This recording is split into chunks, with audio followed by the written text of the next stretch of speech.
Welcome back once again to the Pitlane Pals Formula One podcast. How are you doing on this fine, I guess, afternoon for you, my friend?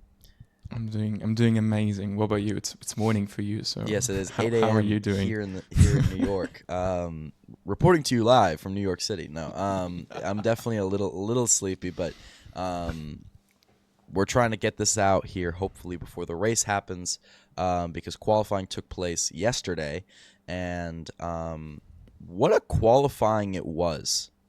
It was interesting. I have very mixed emotions about a couple things. And the topic of the day, of course. Well, I'm going to lead this by saying, are Max Verstappen and Lando Norris just bound to be glued together side by side on any given race weekend? Because I don't quite understand how Max finally gets to P7 and now Norris is like, oh, well, let me get to P6 too.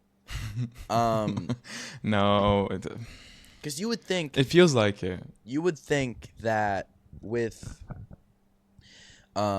just with the way that the season's been going and the way the McLaren looks, oh, this would be a great opportunity for Lando to pull some points back out on the Red Bull, of Max Verstappen, just for him to also go down there too. And now Piastri's sitting in pole position, and Lando Norris said on an interview he gets very emo whenever he gets out qualified by Piastri, and he has a bad qualifying. And so he was like, he's like, what are you hoping for tomorrow? And he was like, well, Piastri's probably going to lap everybody, so I'll hope I can get second. See, the thing is with Norris, when something like this happens, and he talked about this in a ton of interviews, he is very, very, very self-critical, and he apparently just has not been able to find any confidence in that car in Bahrain. Like, he's not doing too bad. The McLaren is a rocket right now, but he's just struggling to, and I quote, find the last few tenths that would then get him from P5, P6 to P1, 2, 3. And I feel like, I feel really bad for him, because when he came into the media pen, you could just see, like, he had one interview where he was like, where he was asked where the problem is, and he was like, here, right here, this is the problem. And I feel like when Norris starts losing confidence, it's where it gets bad. It's where it gets bad. So I hope for tomorrow for today, everything goes well, and the race goes well for him, and he's able to make up some places. Because if he gets into his head, and if this sticks with him for the next few races, he might be able to say goodbye to the championship. But I mean, maybe that's too far. But he's not in a great place right now. That is too far. I think it is only race 4, but it's just one of those things again where Norris is in a position where, yes, he isn't the fastest car, but again, as that happens, he has the best teammate he's ever had, and a generational talent in Oscar Piastri. We talk a lot about Max and Lando and who the champion's going to be, but if Piastri wins the championship this year, it's going to be time to have some very uncomfortable conversations. But we'll have to see how the season plays out. I mean, just getting out qualified by Pierre Gasly is rough. By the way, just note to Gasly though, like, Pierre Gasly is absolutely, he just does this. Like, sometimes he just decides to drive like prime Ayrton Senna, and I find it so funny. Like, I love Gasly. I've been a big fan of his. Specifically since he started to really since he got kicked out of Red Bull and was able to really get everything out of the AlphaTauri, that I thought was just very impressive. And he's doing it still at Alpine, which is just pulling incredible performances out of machinery he should not be pulling these performances out of. And Gasly's very strong, so it's not a knock on Gasly, but that's an Alpine. You know what I mean? You're in the fastest car on the grid. Yeah. Again, I think that McLaren's a rocket ship. I think it's a great car, but I do think we need to... People like to do this thing, though, where we start talking about this McLaren like it is, 2019 Mercedes, 2023 Red Bull. Like, Yeah. it's not that different. And the grid's still unbelievably close. It's not the same gap as those. Just because it is the fastest car does not mean they're equal on the fastest car scale. Like, Exactly. if It's the not the fastest car same is a 10 thing out of at 10, all. if the fastest car is a 10 out of 10, in 2023, the second fastest car was like a 7, a 7.5, Yeah. an 8. Yeah.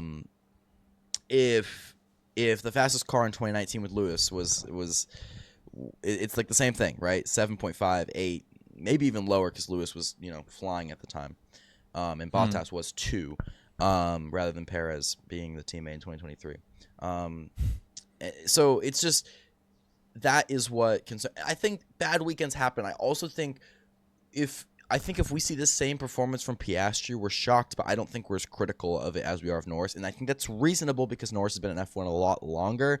But I do think to some degree we need to, again, Norris is great. Norris is a possible world championship caliber driver, but I don't think we need to I'm not claiming he's a Lewis Hamilton. I'm not claiming he's a Michael Schumacher, a Max Verstappen. I'm not. But I think he could be one of those guys that at least pulls out a championship in his career. And I hope he does it because I don't think I don't want, and this is his window. And I think people are now sitting like, oh man, Norris just isn't on the same tier as Leclerc and Russell. And I'm just like, I don't know if I agree. I think he's in a very similar tier to Leclerc and Russell, actually, because Leclerc and Russell are also known to bottle it. Yeah. He's no Verstappen. But he's nobody a really is. quick driver.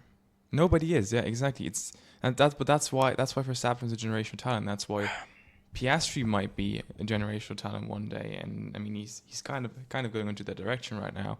But Lando is really, really quick, and I do agree with you. I think he's going to be a world champion one day for sure. And it feels like right now the odds are in his favor.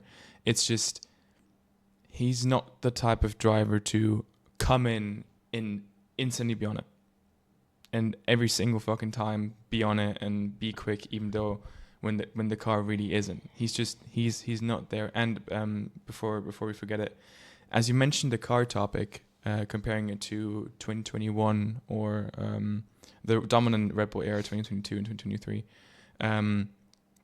you can't forget if you look at qualifying times, they're really, really close. And I looked through a lot of interviews about this. The McLaren has an insane heat advantage. They somehow are just able to cope with increasing heat way better than the rest is. So in the long run, they'll be struggling less with graining, and that's where the gap is going to be forming.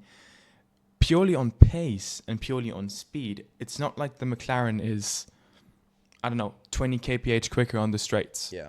Or they can carry 30 kph in the corners better than the Mercedes or the Red Bull can. And that's where the difference between these dominant cars comes to shine, because there was like a prominent actual gap when Verstappen was dominating or when Lewis Hamilton was dominating, where you could see, okay, the car can actually get around the lap quicker. And obviously, to some extent, the McLaren can as well, but it's not the same thing. You have to kind of differentiate between the two. It's not the same difference. Yeah, it's absolutely not the same difference. It's also the reason that McLaren is so quick in general, kind of just to add on to what you're already saying, is because when it is in head, it is very strong and balanced in a lot of areas. It's very balanced in a lot of areas, which is why, like in Australia or whatever, when we see that they're already ahead, they look unbelievably quick. But the car does struggle in dirty air. But obviously every car does. But it's not that it's like this. If it was this massive gap, we would see Piastri and Norris not worrying about the dirty air because they'd be so much quicker that it only hindered them slightly. That's what we saw from Verstappen, and obviously Verstappen was part of that equation in 2023.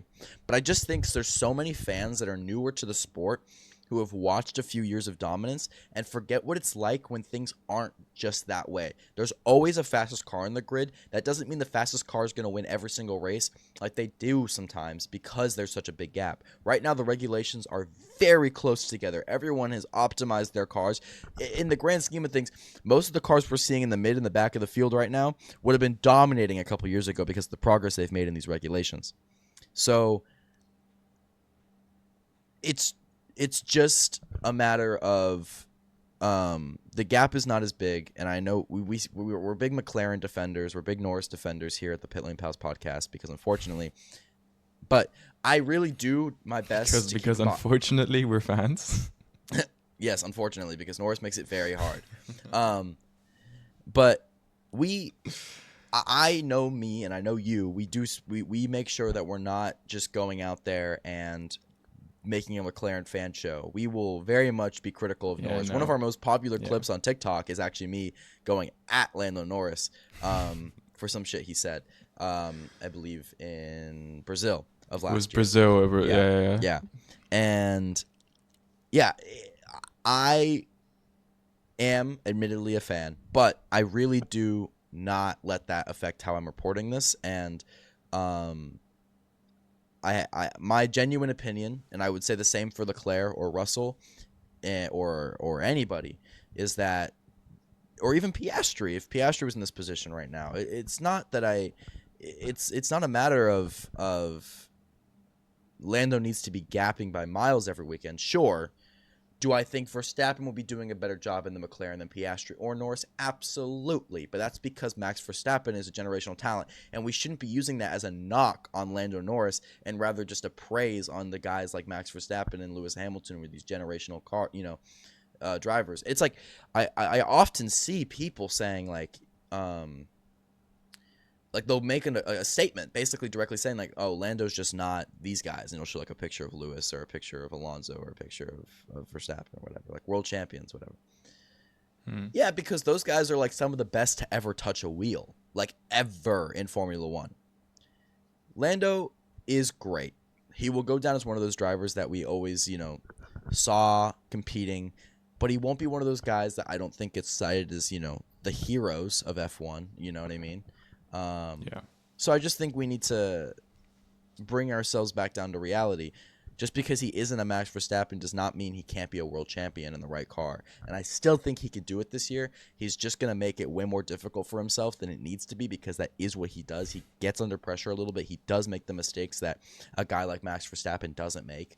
But I do think he is quick. And I do think it'll be still a very close battle to the end of the year. But we'll have to even see how tomorrow goes. We'll see how many points he brings home. Hopefully he can do damage limitation tomorrow, just for the sake of for himself. Or today. Jesus, we normally record this. We normally record before qualifying, so I think we're both kind of thrown off right now. But now we're talking about qualifying, which is a little interesting. A couple interesting things though. While we were mentioning Russell and Leclerc. Great laps from them to put it on the podium positions to start. Antonelli in P4 was. Didn't they get a penalty though? Was he down to P5? Because he is down to P5, I believe. Production team might check that. Yeah, but it's just like the F1 app is not saying that, which is why I'm confused. But the I would definitely. I don't know. They did get a penalty because. As the incident happened with Ocon, they drove out before there was even a actual time set for when the session is supposed to resume. Oh. And they both got a one-place grid penalty for that, which is obviously pretty much deserved. Yeah. So it says. I think P5, P6, something along those lines. I'm not really sure. Russell drops to third from second, which put Leclerc in second place, and then Antonelli drops from fourth to fifth. So yeah, but still. Yeah. Kimi Antonelli, outside of his first race, has qualified unbelievably well. I mean, I know we keep talking about it, but I cannot give Antonelli enough praise. Like, that now is a guy that I think is going to be a multiple-time world champion at this rate. Like, I know it's early in his career, but Jesus Christ, that kid is fucking fast. And it gets me so excited because I love Kimi Antonelli. And Mercedes is a lucky duck. What a suitor to Lewis Hamilton to possibly have in that team. I do still think it's crazy that Ferrari fumbled the bag, and I know there's a lot that goes into this on getting him in their academy from when he was a junior, because he's an Italian. Like the junior academy programs are like sometimes a bit of a mystery to me. Yeah, because I feel like you Red could be Bull more location based. Yeah. But like the Red Bull Junior Academy is like, if you want to put rocks in your in your way and make your life incredibly difficult and make your life even more difficult when you make it to F1, you join Red Bull. Yeah. And the others, if I had a choice, I would go to McLaren, but that's obviously a bit biased. I mean, McLaren doesn't even have that fleshed out of an academy compared to some of the other top teams, but they do. They do have a few drivers. But when they have a driver, they do usually, make an effort to use them. Exactly. But I also think it's funny that Piastri wasn't even a McLaren academy driver. He was an Alpine academy driver, and then the incident on Twitter happened. So, yeah. Speaking of... Yeah. I'll just segue into this really quick. Speaking of Alpine Academy, Jack Doohan had an actually pretty good qualifying session. Like, sneakily, he got P11. True. He was kind of cooking. He looked very strong. I mean, obviously obviously the Alpine just looks a little better this weekend, possibly because both qualified significantly higher, and maybe this would be a good weekend. But maybe Jack Doohan can like sneak his first points of his career or something this weekend. We'll have to see. I don't know if I see him naturally overtaking anybody because there is Red Bulls, McLarens, Ferraris, Mercedes ahead of him, and then his teammate. But maybe if there's like a DNF or something, I don't know. Because both of the Red Bulls got into Q3. They did both make it into Q3. They both made it into Q3. Yeah, no. Sure. They both made it, and I'm very happy for Tsunoda. I'm really glad that he made it into Q3, and it's really good to see there is still a gap between the two, and Tsunoda didn't look too great in the practice sessions, so we'll have to see how he is in the long run. Mm-hmm. But obviously, because we're now going into the Yuki Tsunoda and Liam topic, Lawson fell out of Q1 because his DRS did not work. Yes. And I remember we were watching the quality together, and I was really sad about him leaving in Q1. And then it's like, what happened? Yeah, the DRS didn't open. We're checking. Yeah. And just on the clip, it was like, bloop, bloop. It'd be interesting. Well, what happened to Albon again? So he didn't get a lap in Q2. It got deleted, right? Wait. So Albon was kicked out of qualifying in Q1 by Nico Hülkenberg. Nico Hülkenberg drove in Q2 and fell out in Q2 as well. In Q3, the FIA, I guess, reviewed Hülkenberg's lap and said that the lap from Hülkenberg from Q1 has been deleted. So looking into the timing screens, Albon would have gotten into Q2. Got it. But obviously he couldn't participate because he wasn't aware. They somehow noticed in Q3. If you look at the lap, I'm surprised they didn't notice until Q3 because it was on the long straight, the DRS straight, just after the downhill section, and he goes in and he just gets like a gist of wind. I guess apparently they had like a lot of issues with the wind in that corner, and misses the apex and then just gets like carried wide and like fully goes onto the curb. Pretty much almost loses the car, goes off track, not by much, but like enough where you would notice for sure. And then he comes back onto the corner and finishes the lap. As far as I know, and as far as I've seen pictures of the FIA, they've got like at least one person watching these drivers, like every single one of them. Like they got a shit ton of screens all the time. So I'm kind of confused how they missed that incident. Yeah. But it's the way it is, and it's shit because Albon only didn't make it out of Q1 because he had traffic issues. So yeah. So the only reason I was going to bring up the Albon thing was just because I wanted clarification on how that all played out because I didn't really understand the times because I missed most of Q2 after the shunt from Ocon. But the gap between Lawson and Albon was still, from P15, was still nearly a 10th and like 20 hundredths. So my only question would be, is not having your DRS for half the straight enough to take down that much time? I don't know. It could have been closer. It definitely, like, it could have been a big deal. Because he did at least still have it for half the straight, I believe. So I'm not sure. 2 seconds or so. Like when they showed the clip, it was really, really short. I obviously think he could have gotten into Q2, maybe, if that wasn't an issue, because I know it can also maybe fuck with the lap. I don't. That's something that I've never been a racer, so I just kind of don't know. But I'm just throwing it out there that, like, maybe he still wouldn't have gotten in, but if he did, it didn't look like he was flying. So I just think maybe he could have been a couple positions up, at least above Hulkenberg, maybe Albon in that situation. It would have definitely got him out of Q1 for sure. And then Albon also had the traffic, so it's it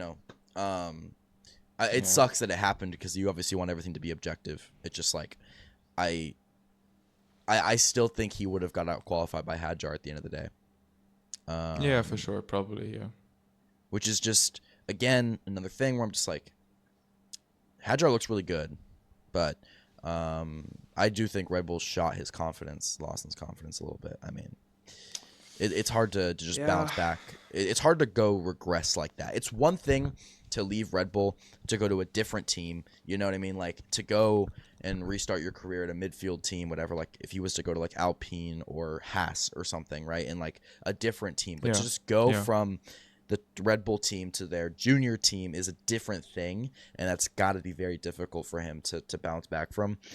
So I hope his confidence just comes back. I hope he gets a performance or two throughout the course of the year where you're just like, it's a real confidence booster for him, where he's able to bounce back. But I do think Yuki Tsunoda deserves his props for getting into Q3. I mean, it wasn't, obviously, you expect more out of the Red Bull, but clearly that Red Bull's not very great. And it honestly goes to show that I think sometimes we analyze practice too much.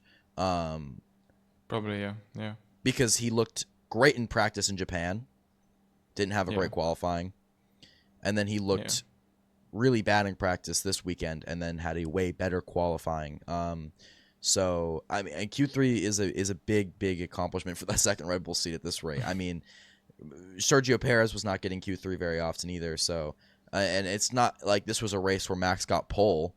He wasn't flying. I mean, he got P7, so obviously the gap is still there. It's still about 3. It's still about almost. It's like 9/10. But Q3 is Q3, so I'm hoping that's a confidence booster for Tsunoda at least, to hopefully get a little better and more confidence out of that Red Bull. And I also hope, because they did say that they're in a position where they want feedback, I just hope Tsunoda is able to give them feedback throughout the year to make that car a little bit easier for him to drive, as well as Max, because Max is also complaining constantly. It's just Max doesn't care because he's Max Verstappen and will drive. Anyways, Carlos Sainz on that, bringing it back to the Albon thing, in Q3 as well. We were just talking about how he needs to step it up, so maybe he can get some legitimate points in the Williams this weekend that weren't fraudulent from the disqualifications in China. Not fraudulent, but I doubt he would have scored even if their floorboard was the right height or their weight limit, whatever. I digress. But Sainz looked strong. He looked good this weekend, and even Albon said when he got out in Q3 that wherever the car was supposed to be is where Sainz will get it, because the car was definitely not in Q3 position, and Sainz looked good all weekend. So I definitely, definitely good for Sainz there. Good confidence booster for him as well. Ocon, yeah, a little bit of a shunt. I mean, quite the shunt. It didn't look as bad as I thought it did, was going to. Like, when I looked at the replay, it didn't look nearly as bad as it looked damage-wise. The back of the cars typically collapse a little bit easier, I think. They usually break at the end of the day, with incidents like that, you would rather have it hitting a wall and, preferably moving on. Kind of tumbling somewhere, maybe skidding along the wall. The bad shunts are those where they straight on, go into the wall, and are instantly stopped. Obviously, that's way harsher G-force at one point than hitting something and then kind of tumbling along. The incident did remind me a lot of Nikita Mazepin's crash in his first ever race.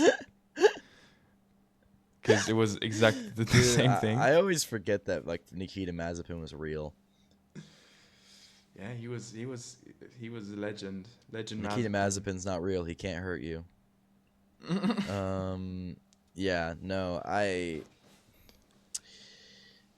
that was it's also unfortunate because Haas is always just in this position where they're constantly, their cars just crash too much.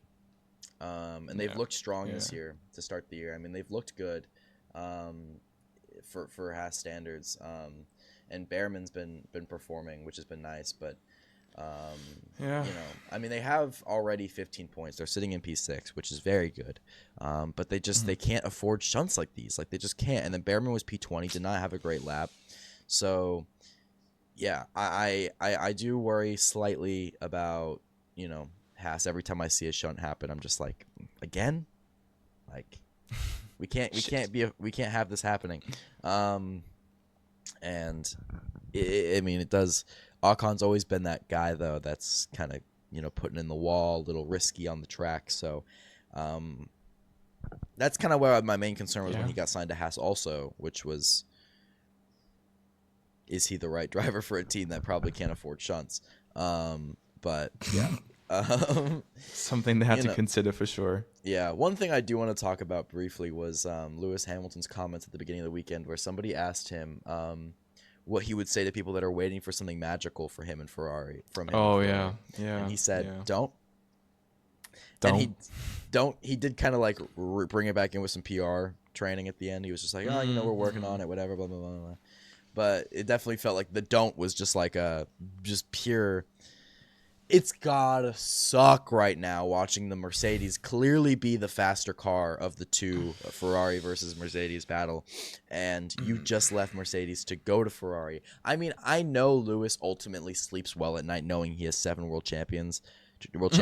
I always struggle with saying world champion. I don't know why, like in different ways. But I know he sleeps well anyways. I know he rests well knowing that he's one of the greatest to ever get behind a Formula One wheel. But it definitely, like, I know he is a competitor. I know he wants that 8th championship. And just to see that he's now in this, he just went to the slower of the two. Luckily, it's only for this year because the regulations will switch up next year. Maybe Ferrari will just pull out an absolute stellar car to start the new year, but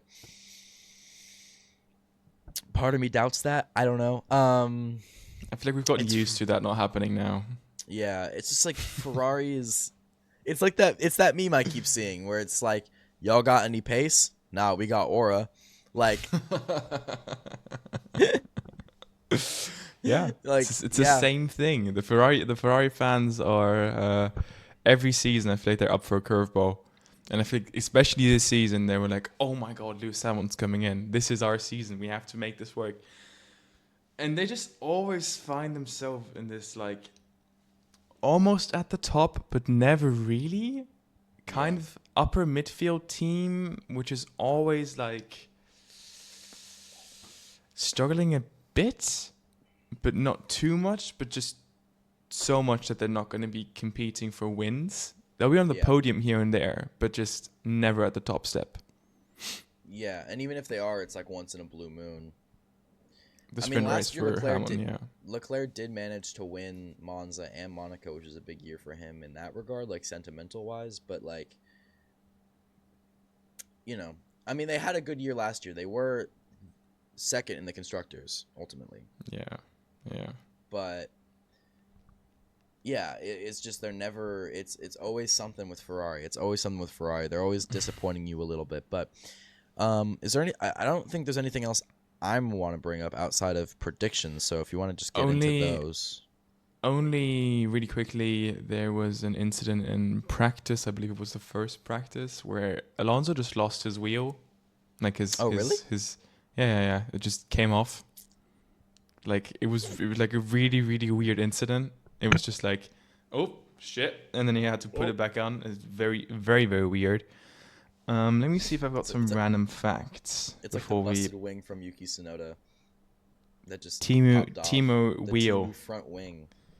The Timo front wing changed to a Timo wheel. That's insane. What are your thoughts on Hamilton's new haircut? I don't know. I mean, I think some people don't like it. I don't know. I actually kind of like it. I think it looks a bit goofy, not gonna lie. I kind of like it. I don't know. I kind of like the fact that it sticks out the hat like that. Like, I'm always a big fan of like, I like longer hair in the back sticking out of a hat or something. Sure, I'm not but very. For me, that's like too long. You know, He's Lewis Hamilton. He looks cool always. All right, like that guy constantly looks dope. No. Yes, he does look dope, but I think the hair he had would like braid it and back. Oh, it was better, but I think this is still Chef's like kiss. Yeah, but I still think he looks like he looks fun. I think he looks great actually. It's crazy, absolutely crazy. Hair taste might be a different episode, not on this episode. We'll just go on like a total like two men rating a bunch of guys' appeerances. Two straight men rating a bunch of dudes' appearances. Like for all my F1 fangirlies out there, who do you think is the most attractive driver? Leave it in the comments below. Yeah, I got no random facts, so it's going to be predictions. All right. So normally, again, we do these predictions usually before qualifying, but now we're doing them after qualifying, so it'll be a little bit different today. We have a bit more insight to go off of. I'm gonna win. Doesn't mean we'll be roasted less when we fuck them up. Oh, definitely not. Actually, it's probably leaving like less reason to be roasted because we have more info and we're probably gonna do just as bad. I'm gonna say my first prediction is that Lando Norris will make his way up the field and definitely finish on the podium. And I mean, it's just the McLaren is quick usually in the long runs. I was about to say, yeah. The McLaren's quick in the long runs. Easy prediction, but also not because it is Lando Norris, and sometimes we may see him, underperform when he should be. I mean, we've seen in races before where he just gets stuck. So, I'm gonna say that he will get on the podium today, though. Mm-hmm. As well, I'm also gonna say that. Ooh, this is tricky. I wasn't prepared actually. I don't know why. I usually have them written down, but like I just don't know. Like it's kind of tricky when you're normally the prepared one. I know, but I don't have the. Now that I have the grid, it's kind of throwing me off. I'm gonna say it. Yuki Tsunoda will score his first points in the Red Bull this weekend. I know I do a lot of Yuki Tsunoda predictions, but I think he will finish. I think he will maintain his position. I don't see him unless he has a really bad start. I think as long as he can maintain it into turn one. Where he's at right now, then he should be able to get in, stay in the points at least with no worry. And finally, you know what? We're gonna throw an absolute shot out there. All right. We might have the same one here, but yeah, go ahead. I don't know if you I know you're not a basketball fan, probably, but there's that clip of that goes like, "Oh my goodness, Valentine!" and he just like shoots this fucking like half court air ball. That's about to be me. So if this goes bad, use that clip. Kimi Antonelli is gonna finish on the podium. That's exactly the one I wanted to do. No way! That was exactly the one I wanted to do. Fuck. Did we like make a truce to just like? Neither of us can predict that. It's okay. Okay. No. Right. You can predict it. You can predict it. I'll cook up something different. Fuck. All right. Damn. Sorry. I need to let you go first sometimes. No, it's okay. It's okay. All right. Okay. Shit. All right. So you had one more. Norris on the podium is pretty safe. So I'll just make it a little less safe for me, and I'm going to say they're going to be finishing 1-2. Piastri Norris 1-2. Okay. We'll see. We never know. Then I'm going to be actually saying, okay, that might be quite the curveball. I'll say Doohan is going to be scoring his first points this race. I almost said that. But it's just there are a lot of quick people also coming from the bottom up. Like Albon, for example, is going to be coming. Hajar is quick. It's mainly, again, I just don't know if I see him naturally getting past anybody in the top 10 unless there's a DNF. I think there'll be a DNF this race. Should I predict a DNF? Yeah, go for it. Predict a DNF. Who do you think is going to DNF today? Who are you hating on? Who you hate watching? No, I can't predict Stroll DNFing. That's just not ridiculous. And that's like that's a give me. No, there's no point in predicting a DNF, but I will predict that somehow Pierre Gasly is going to be finishing outside the points. Oh no, you hater! You a hater. I'm not Jack a hater. I'm not finish in the points and Gasly's going to finish outside. What is this based on? This might be your worst prediction ever. If this somehow happens, you're going to give me shit. But come on. I mean, Gasly's going to, who's starting in the same car is going to finish below his teammate. Jack, do it? Yeah, it's going to happen. If you had just said Gasly out of the points, not doing in the points, I'd get it. But what? If Doohan's going to get in the points, Gasly's going to be in the points. I don't know. No. They're going to the technical team behind Gasly is going to make it horrible race. Terrible race. Yeah. The strategy was just terrible. The strategy was terrible. I can't do a French accent very well. It's okay. The strategy it was just not very good. Now I sound German. And that sounded pretty German. If you're really good at Hajar's crash. No, I destroyed the car. Yeah, it's because cars. Actually. It's because cars easy to say with that accent. It's very easy to just say car. He's also got a very unique French accent. He doesn't ever really sound that pissed off. He just kind of sounds like a little kid. Like most of the time, French people sound angry when they're angry. Yeah. Like they sound really pissed off when they're angry, but he just kind of sounds like a little kid, so it's a little easier to do. But yeah, anyways, all right, we'll see how that goes. If the Kimi is the only one hits, I'm gonna feel really bad because that you had that. But shoot or shoot. Hope it doesn't. I hope it doesn't hit. Yeah, you're gonna be hate watching Kimi Antonelli and Pierre Gasly apparently. But thank you all for listening to this race preview from the Pitlane Pals Formula One podcast. Make sure you follow us on Instagram, YouTube, Spotify, all the places. And we'll be back in tomorrow. Hopefully, we'll at least be recording tomorrow.